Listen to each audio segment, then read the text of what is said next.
অনেকদিন ধরেই ভাবছিলাম যে আরজিকর নিয়ে ভিডিও বানানো উচিত, কিন্তু আরজিকর নিয়ে ভিডিও বানিয়ে ব্যবসা করতে খুব একটা ভালো লাগে না। আরজিকরে এখন কি হচ্ছে বলুন তো? তিলোত্তমা হত্যা রহস্য যেন ফেলুদার একটা গোয়েন্দা সিরিজ চলছে। কেন কথা বলছি? আচ্ছা, তিনটে পয়েন্ট ভাবুন। এক, অভিষেক বন্দ্যোপাধ্যায়ের টুইট। অভিষেক বন্দ্যোপাধ্যায় তিলোত্তমা হত্যাকাণ্ড নিয়ে 3টে টুইট করেছেন ধাপে ধাপে। আবার মমতা বন্দ্যোপাধ্যায়ের স্ট্যান্ড এবং অভিষেক বন্দ্যোপাধ্যায়ের স্ট্যান্ড মোটামুটি কিন্তু এক জায়গায় স্থির রয়েছে। আচ্ছা, একটা কথা বলুন, এই যে অভিষেক বন্দ্যোপাধ্যায়ের টুইটটাকে আপনারা লক্ষ্য করলে দেখবেন তিনি এক্স হ্যান্ডেলে লিখছেন, দেশে 900 ধর্ষণ হয়েছে অমুক সময়ের মধ্যে।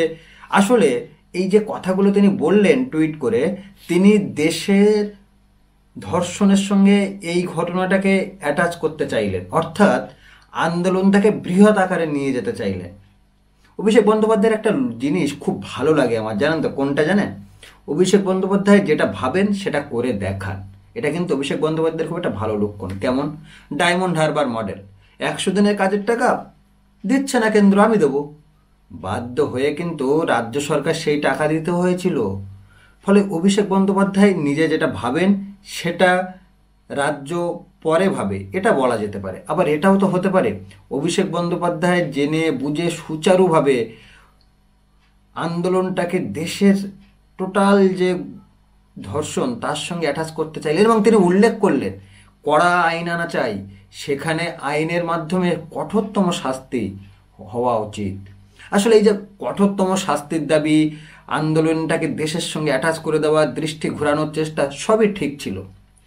কিন্তু কোথাও না কোথাও গিয়ে সন্দীপবাবু কিন্তু বেশ ঘোটালা পাকিয়ে ফেললেন। কেন বলছে কথা? দেখুন, সন্দীপবাবু তিলোত্তমা হত্যা রহস্যের পরপরই তিনি বরখাস্ত হয়ে গেলেন, এনাফ, কিংবা কুলিং অফ পিরিয়ডে চলে গেলেন, মেনে নেওয়া যায়। 4 ঘন্টার মধ্যে এক জায়গায় বদলি, সেখান থেকে আবার নিজে স্বাস্থ্য ভবনে চলে আসছেন। যুক্তিটা কিন্তু খুব একটা মেনে নেওয়া যাচ্ছে না। আসলে পুরো ধর্ষণ কেন্দ্রটাকে কেন্দ্র করে, পুরো তিলোত্তমা হত্যাকাণ্ডকে কেন্দ্র করে মমতা বন্দ্যোপাধ্যায়ের কোনো ভূমিকাই নেই।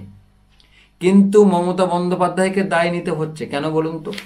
দুটো জিনিস বলি। এক, মমতা বন্দ্যোপাধ্যায়ের দায় নেবেন না কেন? তিনি স্বাস্থ্যমন্ত্রী, তিনি স্বরাষ্ট্রমন্ত্রী, আবার তিনি মুখ্যমন্ত্রী। 3টে প্রধান হয়ে তিনি বসে রয়েছেন। সেক্ষেত্রে তিনি দায় নেবেন না তো কে দায় নেবেন?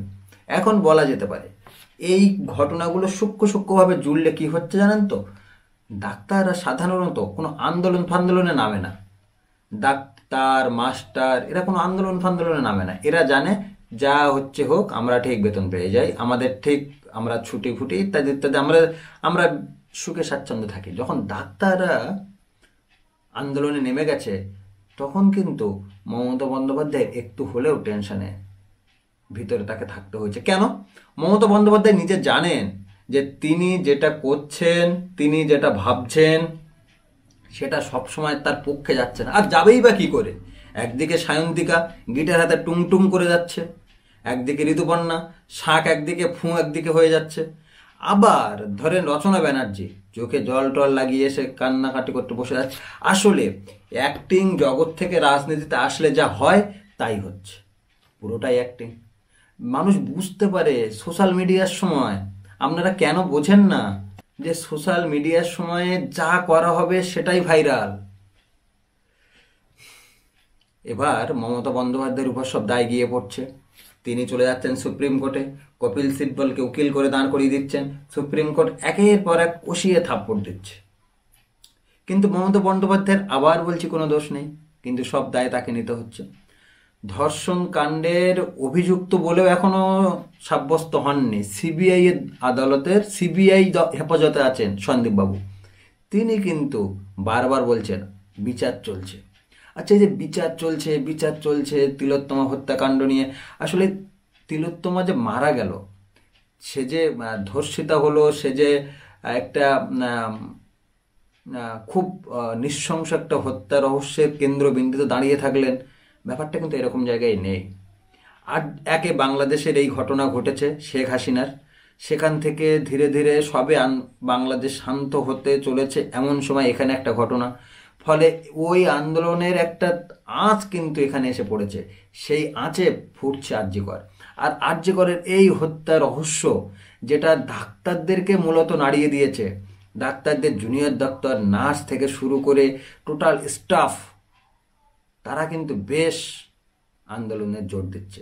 তবে হ্যাঁ, বলা দরকার, এত যে আন্দোলন হচ্ছে এখানে, এই আন্দোলনের মধ্যে দুটো জিনিস আমি কিন্তু লক্ষ্য করলাম। এক, টিচারদের কিন্তু সেভাবে আন্দোলনে দেখলাম না।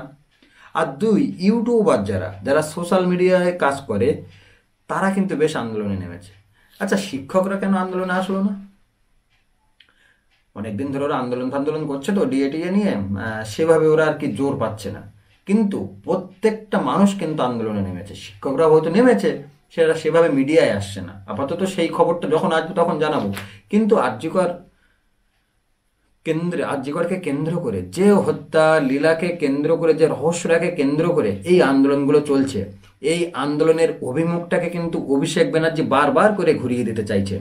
তিনি সরাসরি কেন্দ্রকে নিশানা করে, কেন্দ্রে টোটাল ভারতবর্ষের একটা আম, পরিসংখ্যান দিয়ে একটা পরিসংখ্যানে তিনি উল্লেখ করে তিনি এই আন্দোলনটাকে দেশের কেন্দ্রের অভিমুখে চালিত করতে চাইছেন, দেশের অভিমুখে চালিত করতে চাইছেন। এখানে তার লাভ আছে, জানেন তো? লাভটা হচ্ছে, অভিষেক বন্দ্যোপাধ্যায় চাইছেন দেশের প্রত্যেকটা কোনায় কোনায় যখন ডেলি 90টার উপরে ধর্ষণের সংখ্যা আসছে, তখন এইটি নিয়ে এত আন্দোলন কেন?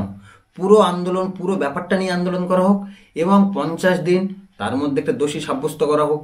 অবশ্য আলাপন বন্দ্যোপাধ্যায় সম্প্রতি আবার বলে দিয়েছেন, 50 দিন নয়, 15 দিনের মধ্যেই দোষীদের শাস্তি দিতে হবে, কঠোরতম শাস্তি। তাহলে কি অভিষেকের দেখানো পথেই তারা চলছে? দেখুন, পুরো ব্যাপারটা পুরো ঘোটালা পাকিয়ে গোলমেলে হয়ে একদম ঘি হয়ে রয়েছে। এই মুহূর্তে আরজিকরকে কেন্দ্র করে আবার ছাত্র আন্দোলন হবে। ছাত্র আন্দোলনে এবার আমাদের শুভেন্দু অধিকারী মহাশয় বাবু, তিনি আবার আন্দোলনে কোনো ঝান্ডা ছাড়াই যাবেন বলেছেন। শুভেন্দু অধিকারী, দিলীপ ঘোষ, সুকান্ত মজুমদার, এরা সব এক হয়েছে এই আন্দোলনটাকে কেন্দ্র করে। ফলে সব কিছু মিলিয়ে যে একটা পাঁচমিশালি সবজির তরকারি রান্না হতে চলেছে, সেখানে কিন্তু তিলোত্তমার জাস্টিসটা একটু যেন মনে হচ্ছে যেন কোথাও গিয়ে খামতি হয়ে যাচ্ছে, তাই না? একটা জিনিস বলে আপাতত শেষ করব, যাই হোক, যাই ঘটে যাক, তিলোত্তমা যেন বিচার পায়। আর এই তিলোত্তমার বিচারটাকে কেন্দ্র করে আর কোনো রাজনীতি আমরা আমরা চাইছি না। রাজনীতি তো অনেক হয়, সারা দিন, সারা সপ্তাহ, সারা মাস, সারা বছর জুড়ে শুধু রাজনীতি। তার মধ্যে আবার 5 বছরের মধ্যে 3বার তো শুধু ভোটই হয়, পঞ্চায়েত ভোট, পৌরসভার ভোট, বিধানসভার ভোট, লোকসভার ভোট আছেই। তাহলে এখন আর রাজনীতি চাইছি না, এখন চাইছি একটা দোষী, তার শাস্তি। আর সেই শাস্তিটাকে কেন্দ্র করেই, সেই শাস্তিকে কেন্দ্র করেই যত এই আলোড়ন, যত এই আন্দোলন। শাস্তি পাক না দোষী, ক্ষতি কি? কাকে আড়াল করার চেষ্টা করছে সরকার? মমতা ব্যানার্জি তো কাউকে আড়াল করতে চাইছে না। তাহলে মমতা ব্যানার্জির ঘাড়ে দোষ চাইছে কেন? ওই যে 3টে পদের প্রধান উনি। তাহলে ব্যাপারটা কোথায় দাঁড়াচ্ছে? সুপ্রিম কোর্ট, সেখান থেকে হাইকোর্ট, আপাতত 27 তারিখ আবার অভিযান। ফলে রাজনীতির চরমে আছে। এই সময় দাঁড়িয়ে তিলোত্তমার বিচার, তিলোত্তমা হত্যা রহস্যের বিচার, সেটা কিন্তু আমরা দাবি রাখছি। এর মধ্যে আরো অনেক কথা বলার ছিল, আগামী দিনে সেই কথাগুলো নিয়ে আলোচনা করব। আপাতত এই ভিডিও এখানে শেষ করলাম।